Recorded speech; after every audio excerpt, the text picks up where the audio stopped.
Welcome, adventurers. Welcome, welcome, welcome. Thank you for joining in on, I'm going to be honest, I'm not sure what this is going to be yet.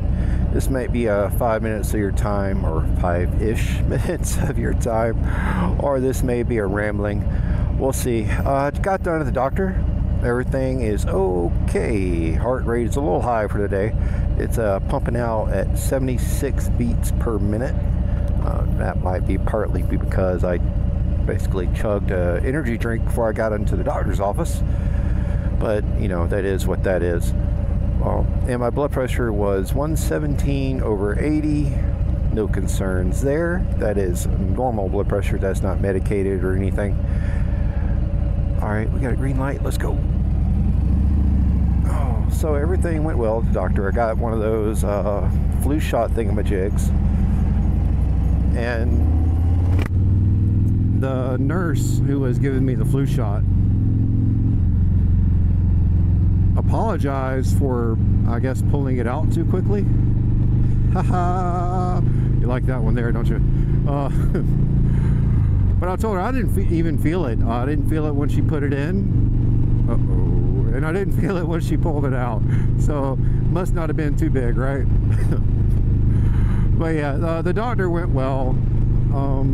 But here's what happened. See, I recorded a short before I left the house. Just a little clip of me about to get on the bike. Basically just the bike.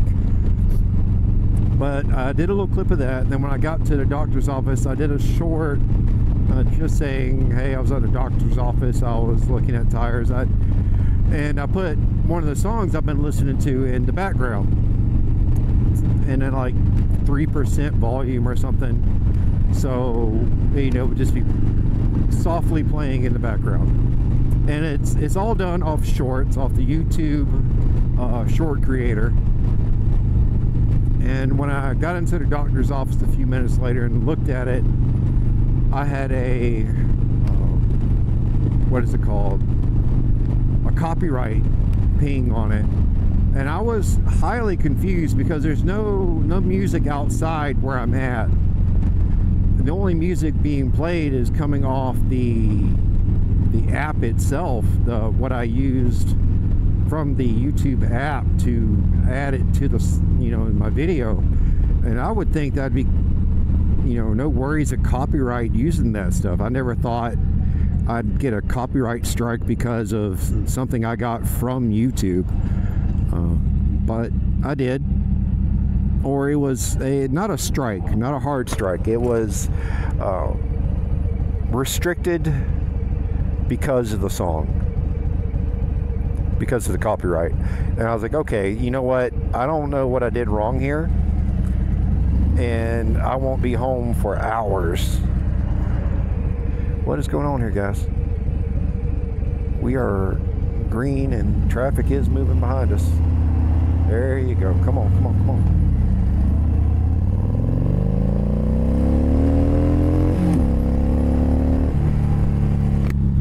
I am not known for being a very patient individual.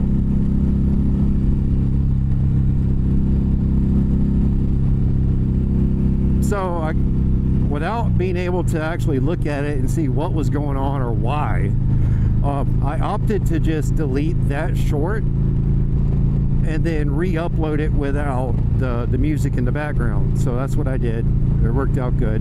Well, I say it worked out good. I haven't checked on it yet because I'm on the bike and I'm not getting on the phone while I'm on the bike. That's just silly. I don't like text or anything while I'm on the bike. I will switch my music up, but that's it. And I can't even really answer any phone calls. So there's somebody on my left and I'm coming up on this Dodge. All right, let's back it off just a bit.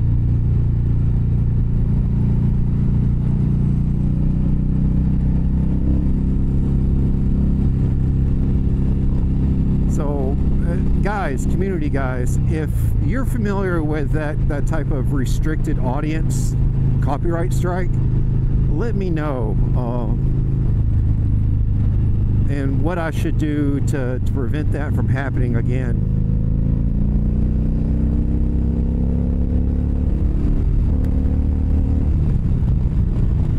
I love Catastrophics bike. It is so fun. It's short, got a lot of power, sounds amazing. Of course, now Catastrophics bike here, the 2018 Fat Bob with the 107. This actually used to be my bike. If you haven't seen in the other videos or shorts before, Catastrophics Harley used to be my Harley. It's the bike we traded in to get my 23 Lowrider ST, which I just got off this phone with the CNC Cycle here in Milledgeville about a set of tires for both bikes, guys. And we're looking closely right out the door, $1,000 for 4 tires for these 2 bikes. Of course, that is not going with my preferred brand. That is going with Metzler's. I'm not a fan of Metzler's. I haven't been able to get a long lifespan out of a Metzler yet. But for that matter, I didn't get a long lifespan out of that Pirelli Night Dragon. I thought I was going to be getting around 7,000 miles out of that tire. But with it being parked for only short range riding right now, at around 5,500 miles on the Pirelli Night Dragon, I am not impressed with the longevity of that tire at all. Now granted, I probably did ride like a jackass. Jack Donkey, there we go. I was getting there. It was close. Doesn't help the situation, but I don't do burnouts. I don't purposely spin my tires. So it's not like I was abusing the tire. You know what I'm saying? But anyway, I'm actually considering going dark side with the Lowrider ST, because it is my main mode of transportation, and I haven't done dark side, but a lot of folks I know have and do, and they give great reviews on it. You know, they're like, this tire has lasted me 50,000 miles. I've got plenty more to go. I got 100,000 miles off this tire. And which, don't get me wrong, that is very impressive. I want to be at that level, but I haven't been able to pull the trigger on doing a dark side mount for either of my bikes. I was actually going to do it to the Fat Bob here, but I didn't. I ended up going back and forth between a couple of different brands with the Fat Bob, and did not try the Pirelli with, all right, go on then.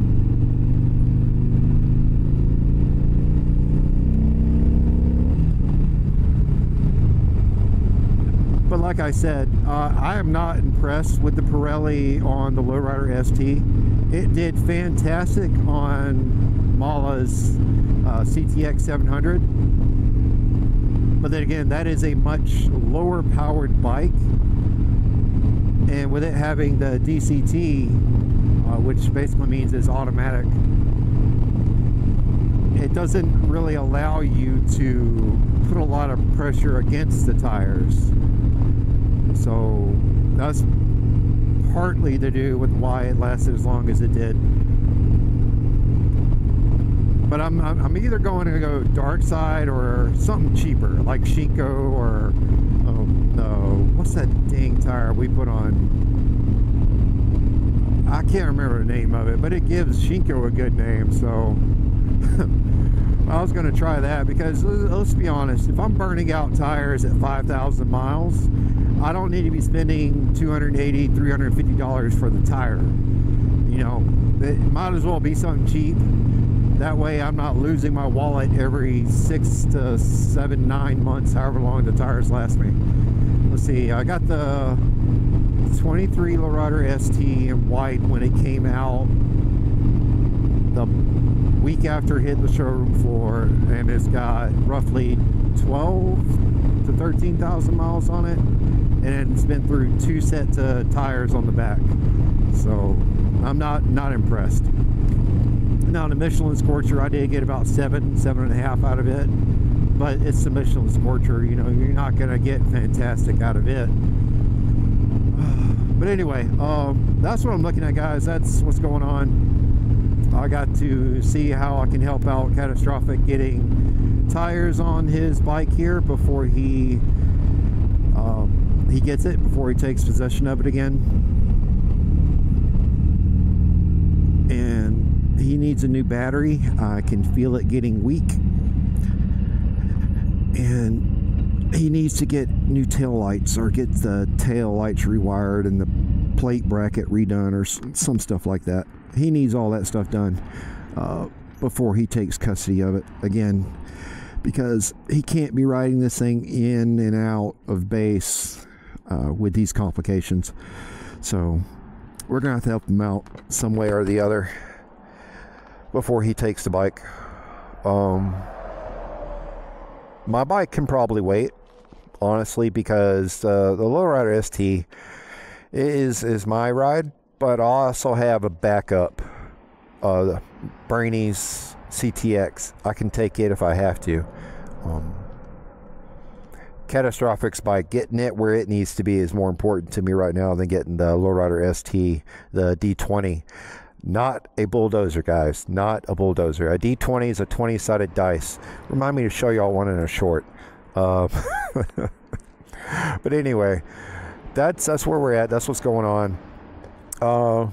So let me leave you with this. Go support my two things that I like to support: Forgotten Angels and Possum Southern Rescue. Now, Forgotten Angels helps the young men and women who've aged up through the foster care system. They're not vased out of Valrico, Florida.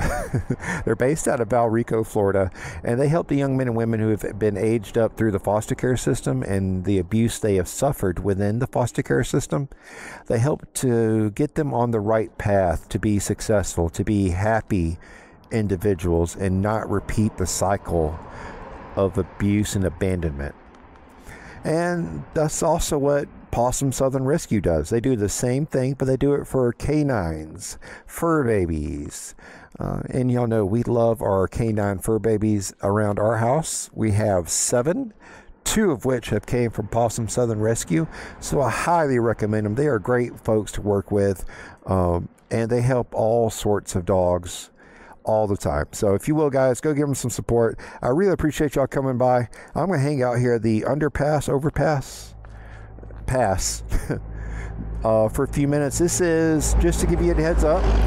This is the Fall Line Freeway and the 441 bypass intersection, or 540 and 441 intersection. All right, y'all take care.